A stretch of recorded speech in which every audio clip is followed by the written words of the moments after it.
It's in the name. Welcome into the Helping Healing Humor with Ben and Travis podcast. On today's episode, we talk a little bit about moving, maybe moving on up. Dad, or I'm kind of already in the country, so I'm not really moving to the country to eat a lot of peaches, but nonetheless, maybe some peanuts. But anyways, we'll talk a little bit about that and some mental health stuff as well. Mental Health Month. Right after these important messages. The Adventures of Ben and Travis and the Joyrider, the second book in our series. It focuses on helping you learn how to find joy in difficult times and to see how people with special needs also have some wonderfully special powers of encouragement. You can pre-order your copy at benandtravis.com/books. I'm Travis Creasy, the pulpit minister at Riverside Church of Christ, campus minister at Riverside Christian Academy, and that is Ben Hayes, all-pro counselor with three-chord counseling, pulpit minister at Highland Park Church of Christ. You do a little stuff at Mars Hill too, right? I mean, let's do it all, touch all the bases. Just a little bit. Yeah, it's been pretty busy. Kind of thankful to be out for the summer, so we are finally on summer break, get a little bit of extra time for some other things, but it never feels like I do. It will be over in a heartbeat, and I'll be going, oh, what did I do with all that extra spare time I said I had during the summer? So you probably know how that works, working in the school system and all the things that you have done for many years. And so just glad to kind of be able to hopefully enjoy a couple of months with the family a little bit more so.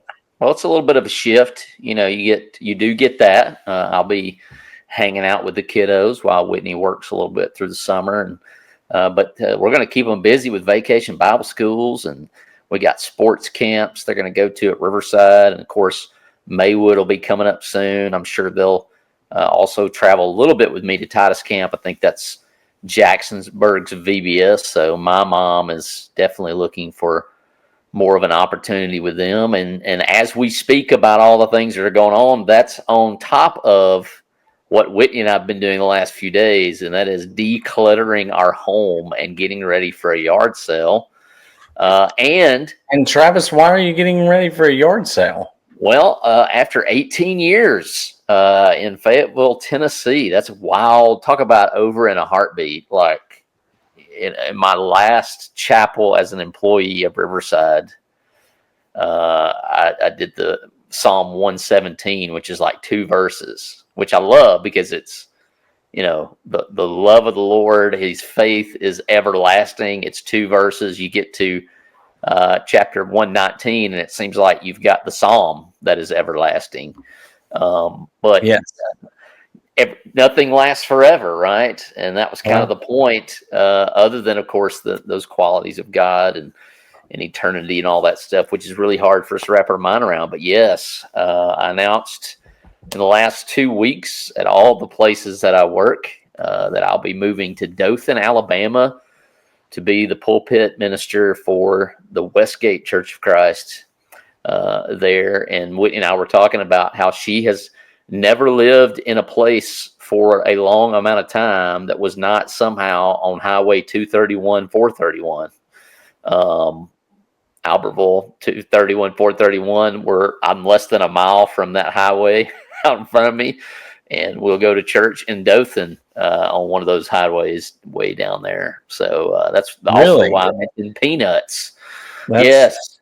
That's crazy. Number one, I didn't really realize 431, 231 were somehow connected to Dothan. I mean, to Albertville. Yeah. But 431, like you get on Governor's there in Huntsville and just ride it, and it takes you right into Albertville. And that's kind of obviously the direct east.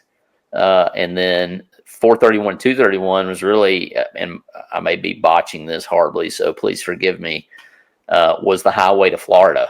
And that's Panama City people. Panama City people are like, yes, we know exactly where you're moving. And then non-Panama City people are like, where is Where's that that, and which is the odd part of it, because you and I have always been kind of Gulf Shores, Orange Beach.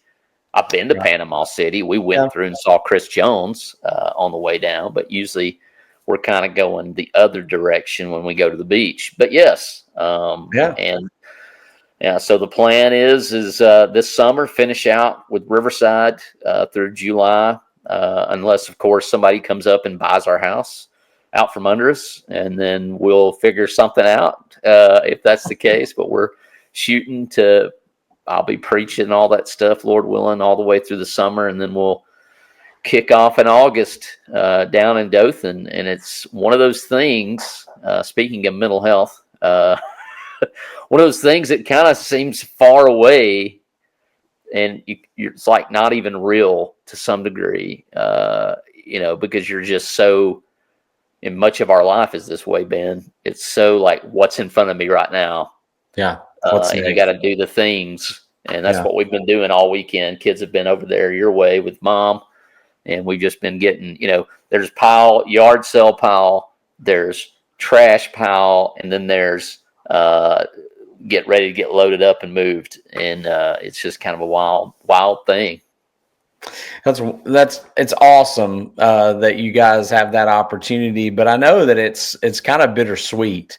I know what it feels like to go into a new work. You feel kind of refreshed. We'll get to that in a little bit about kind of what you're excited about with it, but I guess it would be hard to sum up in a few minutes of a podcast what Riverside has meant to you guys. Cause I think I posted something after after it was announced that you guys have really poured your heart and soul into that school. And I think they've poured their heart and soul into you guys in a lot of ways, because, it was there that you guys went through your adoption process. It was there that you went through your leukemia battle.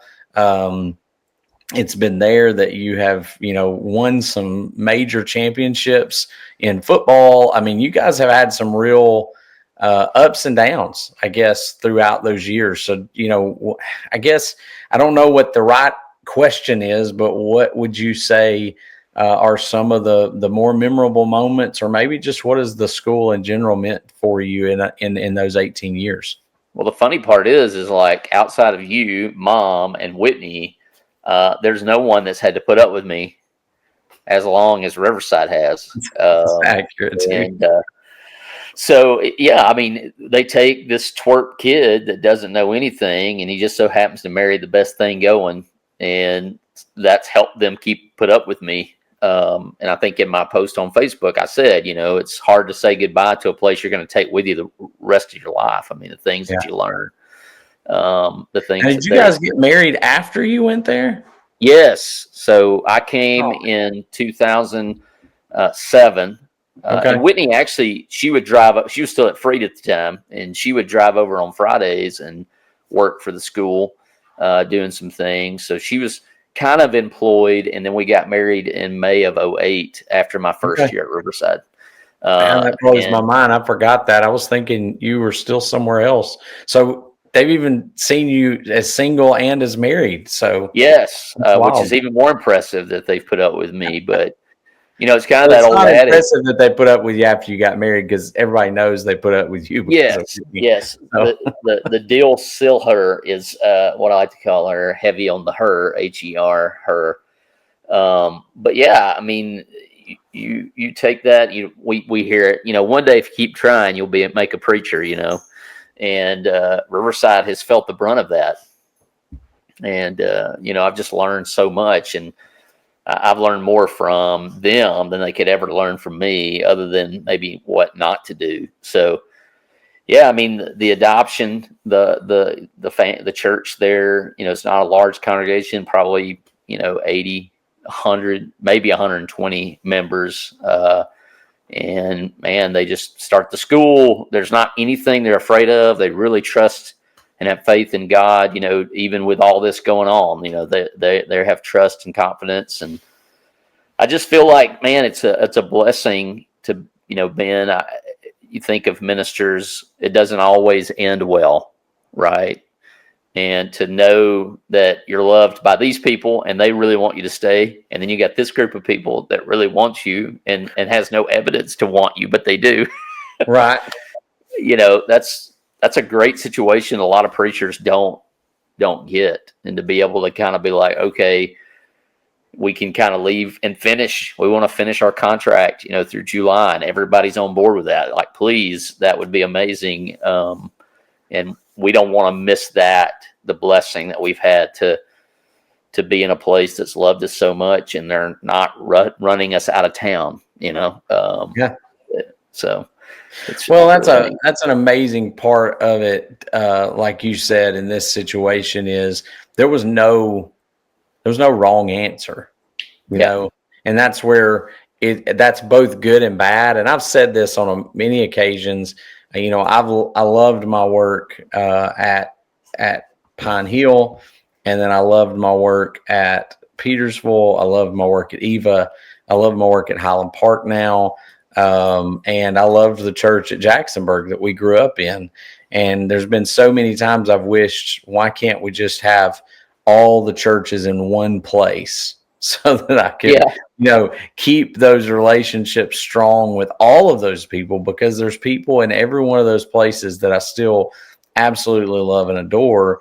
And, the truth is they will all be gathered to one place at some point, but it's just not right now. And that's where it's hard. And so I realize that, you're leaving and taking with you a big piece of your life, was there at RCA. And I hope that I get to continue to have some connections with the school there. It's kind of been a cool thing to be able to see it and understand what all it does. But you're going south. So now that you go to Dothan, what are you looking forward to? I'm thinking today, Ben, our first spiritual emphasis day at Riverside was you and Wes Howell. And so one of the great benefits of moving to Dothan is where Wes Howell lives. Right. I think that he's a member at Westgate, but I think he preaches for another church. One of those deals where you fill in and you're just filling in for a long period of time. I may have some of the stats on that backwards, but obviously Wes is a great guy.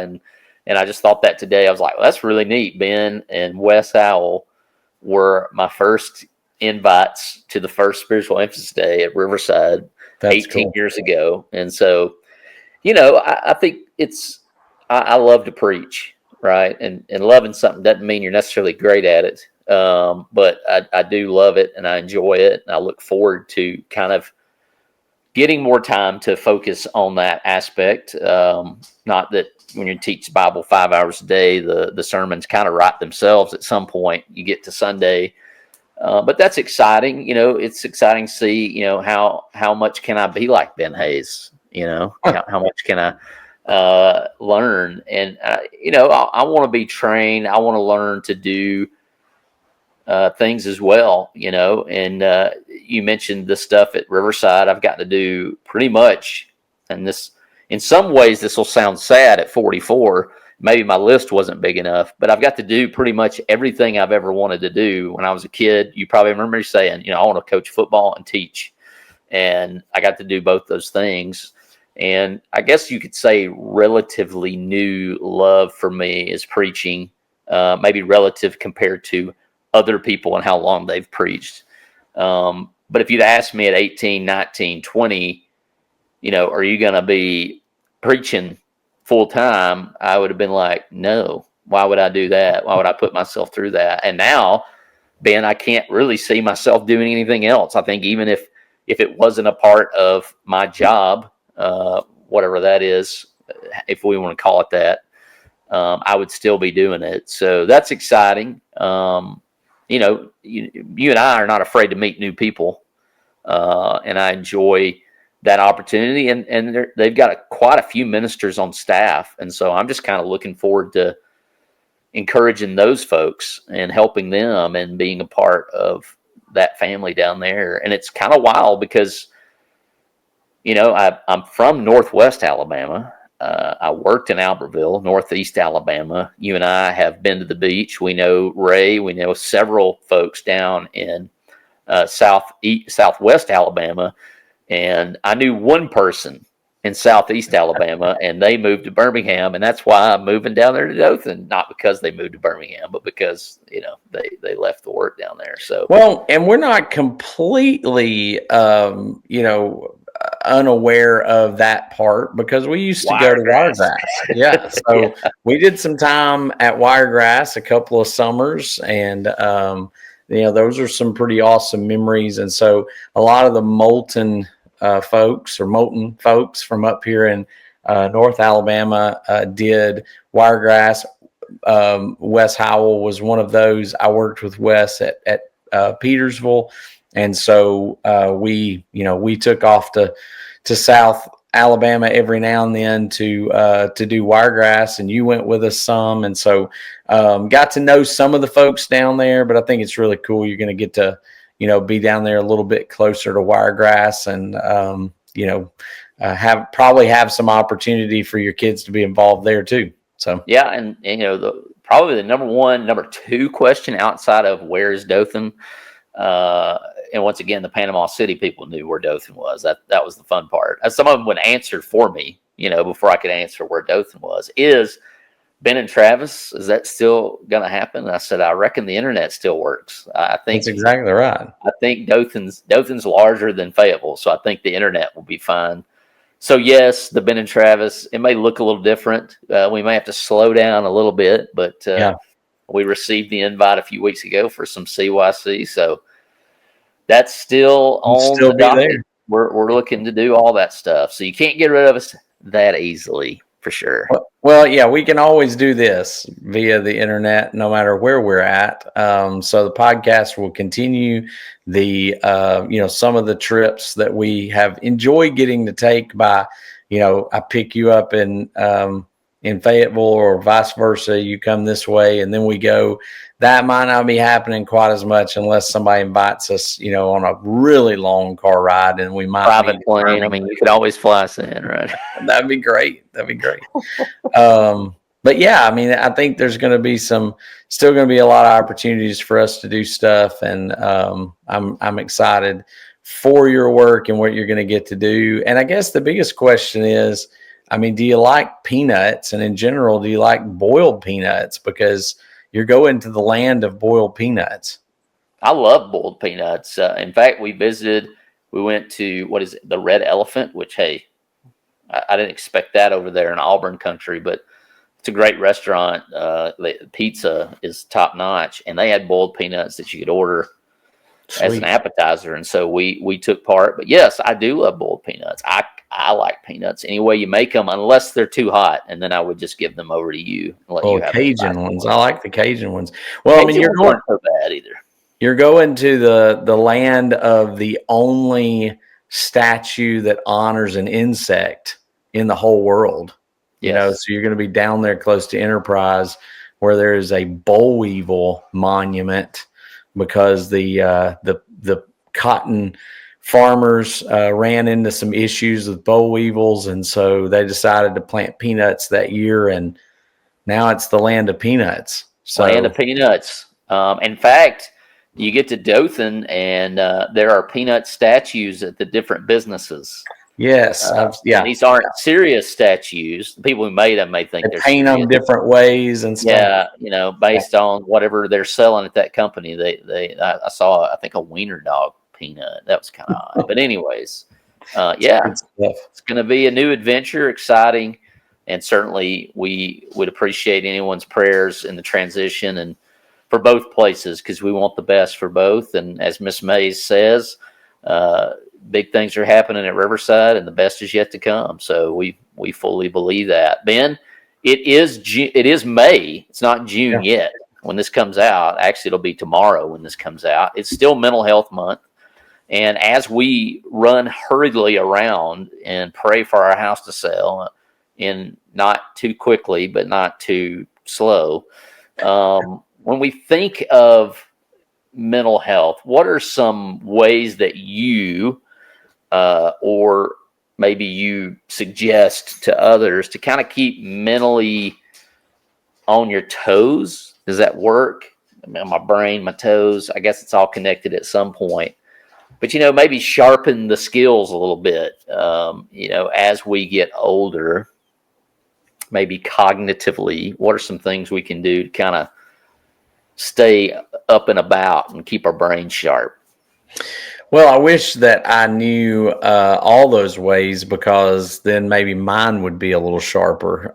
Sometimes I struggle with that some, and I know one way that I've heard that you can do that. You do this a whole lot more than I do. Is Magic Mind helps a little bit with that. And I know you've kind of done that a little more than I have with it. But those are some ways to kind of, there's a lot of things like that, like, other supplements that you can take with it. But as far as just, everyday work that you do, I think, one of the biggest things is rest. And, we talked about that.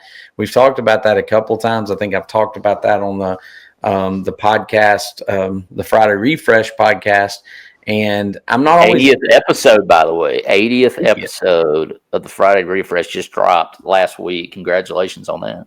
Yeah, that was pretty crazy. I didn't realize it had been that many when you said that. But I think, we need rest. We need to be able to just take some time. And I think rest comes in a lot of different ways. I'm reading a book right now that's on that specifically. Maybe I can share some of the stuff from it at some point. But rest is not just physically, but mentally, emotionally, spiritually, even. Sabbath was a big thing, and it was an important thing. God rested, and he told man to rest, and it wasn't because it was some it wasn't just because it was a holy day, but because it was for man. He wanted land to rest, he wanted man to rest, he wanted animals to rest. And so I really think that's a big key to longevity is making sure that you can slow down, focus in on the things around you. I talk about mindfulness a lot with clients, because if I'm anxious, be mindful, slow down. If I'm depressed, be mindful of the things around you, that even the blessings that are around you. And so just sometimes just slowing down and noticing the things around you is going to be something that I think is helpful to us long term. Absolutely. You've helped me tremendously when I was going through treatments, when those kiddos came to our house and we had no idea what to do. Certainly those things, rest was key. I know that when Daniel came and he would not sleep in the room with anyone, and finally I got to Whitney and I was like, we got to sleep. If we have to move downstairs and we leave him in our bedroom, that's what we'll do. That's what we did. And he slept like a charm. He wanted to just be left alone. And it's amazing how much a better parent you are, teacher, employee, employer, if you're getting enough rest.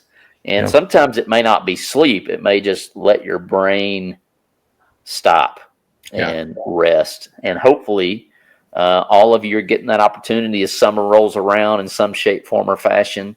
And we certainly do appreciate it. Once again, I'll ask everyone for their prayers in this transition window, that things happen obviously according to God's will. We just hope that His will, as we always do, is in line with what we want, right?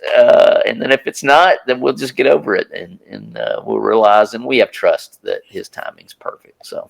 Well, I've said on several occasions, I don't know that God's will works in such a way that where we say, well, is it God's will for me to move to Dothan, or God's will for me to be at RCA, or God's will for me to be somewhere else? I'm not sure that it works as much that way as it does. It's God's will that you seek first the kingdom of God. And you can do that whether you're in Dothan, or you can do that whether you're in Fayetteville. As you go. Wherever you go. Yeah. So often our feet are, it's just where we find ourselves. Be where your feet are, right? A little more mindfulness there. I like how you did that, Ben. I know you did it on purpose. I know that was on purpose, and that was where you're heading. But appreciate everybody. Hope you have a great week. And of course, I cannot believe, shame on us. We hope that your Memorial Day was one of those days of rest as you remember and honor those who've made the greatest sacrifice, so that we can make podcasts like this and talk about God openly and freely and the freedom they defended, whether they would agree with us or not. We appreciate their sacrifice and want to make sure we honor them. But we hope that your Memorial Day was great doing just that, and we hope you certainly get some rest, and we'll talk at you again later. Thank you, guys.